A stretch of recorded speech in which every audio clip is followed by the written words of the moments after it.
There's no time to waste. Lebanon needs to sort its crippling garbage problem. After the government closed a huge landfill in 2015 without an alternative, dumping and burning waste on the streets has become widespread. From overflowing trash bins to littered sidewalks, garbage can be seen everywhere, on streets, in public parks, and even beaches. In a country once renowned for its beauty, Lebanon is no longer what it used to be.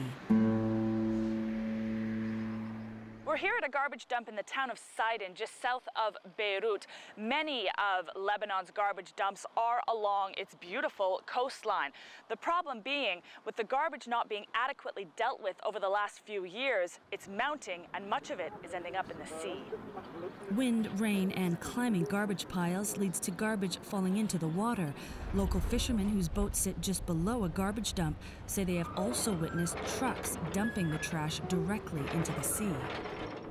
يشيلوه بالجرافة الزبالة، يحطوها بقلب الكاميون ويجي الكاميون من قلب المينا لهون ويروح يكب زبالة بالبحر بلا معمل فرز بلا شيء. من بعد ما لحينا عليهم مزبوط عملوا حاجز صخرة كرمال يحطوا الزبالة بقلبه. This beach in the Zouk Mosbeh district, just north of Beirut, was once a popular swimming spot for Lebanese families. It's now one of the worst victims of the city's waste crisis, as coastal dumps are being pushed to their limits. Joslin Kehdy is the founder of Recycle Lebanon, an NGO she started in response to her country's national waste crisis. Her team educates the community about recycling and works with them to find solutions. This isn't only at this beach. This is the state across the Lebanese coastline, inside our mountains, inside our rivers. But this beach is an awakening, wake-up call to say, I'm sick. According to some reports, by 2016, an estimated 2 million metric tons of waste sat along Lebanon's coast. As the rubbish spilled into public spaces, so did the public, demanding the government do more. نقول معركتنا نحن وياكم طويلة، ما يئسنا وحنضل مستمرين بالشارع لنغير. خلص شبعنا، قطع كهرباء، قطع مي، زبالة، نفايات، شوب وريحة. مش معقول صار مع أولادنا كتير أمراض، يعني مش معقولة يعني مستشفى. Doctors say there are very serious health concerns with all this garbage out in the open. Given the high number of cancer cases in the country, Dr. Rania says scientists have started to research the connection between the garbage and toxic gases. But the risks are also coming from the garbage being dumped into the sea. Once the humans will eat the fishes, all the microplastics and toxins will enter our body. It can cause cancers in the gastrointestinal system, but also as it's going to spread in all the body, it can cause somewhere else cancers. Local fishermen have taken pictures of contaminated and dead fishes. It's affecting their livelihood. بيطلع فيه وسخ زبالة، نايلون، تنك بيبسي، نينق زيت، يعني هذا كله بالبحر عبيجي من مكبات الزبالة اللي عملوها عشوائية بلبنان يعني. هذا ممنوع تظهر للزلحفة، هذه الزلحفة بتفوت تاكل السمكة، بتخزق شباك وبتضلها ماشية. بيطلع شباك كلها فيها كيس نايلون وزبالة، وعندك الموتيرات تبع الشخاطير كمان لما بفوت فيهم كيس النايلون بيعطلهم. More than 2,000 people have taken part in beach cleanups with Recycle Lebanon. What is this? Oh, it's a bathroom mat. While a variety of items have been found, what disturbed them the most was the flattened plastic water bottles. Bottles where it looked like the public had recycled it. They'd smashed it, they had removed the cap of it, and we saw a large quantity of this, and we understood that the people did think that they were recycling. But they didn't understand that when they recycled with the government, it was going directly into the sea, into the landfills, and right back into our systems. Dr. Joseph Al-Asman is an advisor to the Ministry of Environment in Lebanon and says the government understands the magnitude of the problem. We suggested to rehabilitate the dumps. We have around 940 random dumps.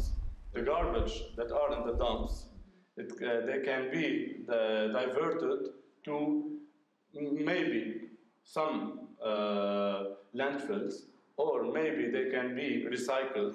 The solution of the ministry is to increase the recycling.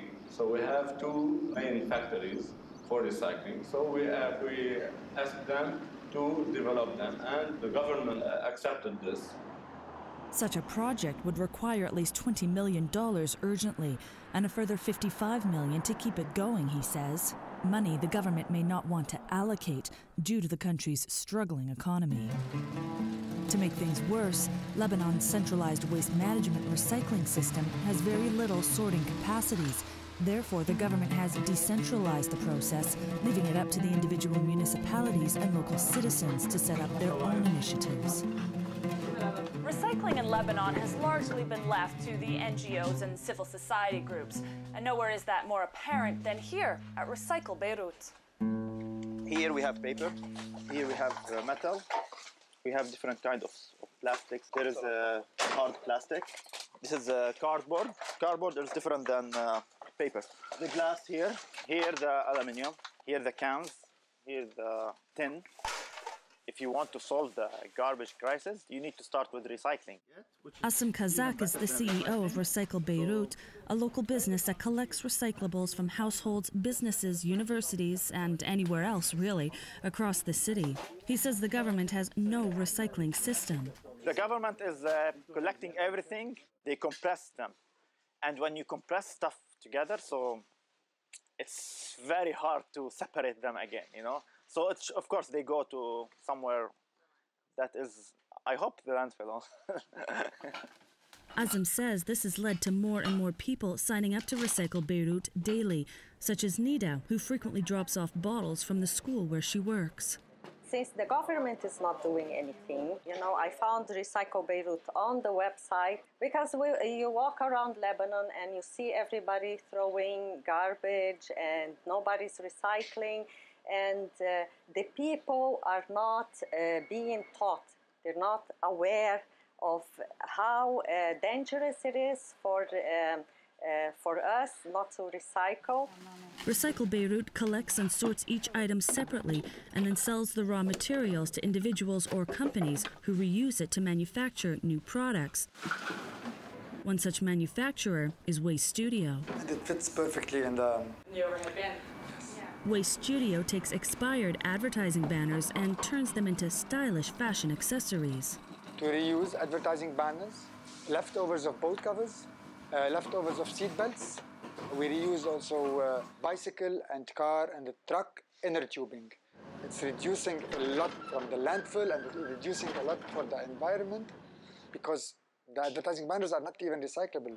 Walid's waste reduction bags, wallets, and cases are being sold all over the world. Dr. Al-Asman says incinerators are the best option for now.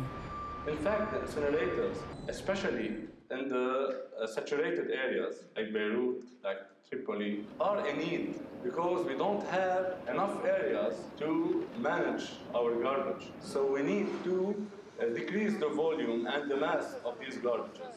So for this reason, we need incinerators. In September of 2018, Lebanon's parliament ratified a ruling to build 3 incinerators in the country at a cost of over $1 billion, but public outcry has been fierce. Until a solution is available, the Lebanese people will continue to bear the consequences. يعني نحن صرنا مضروبين 4 مرات. أنا بالذات رايح لي شخطورتين.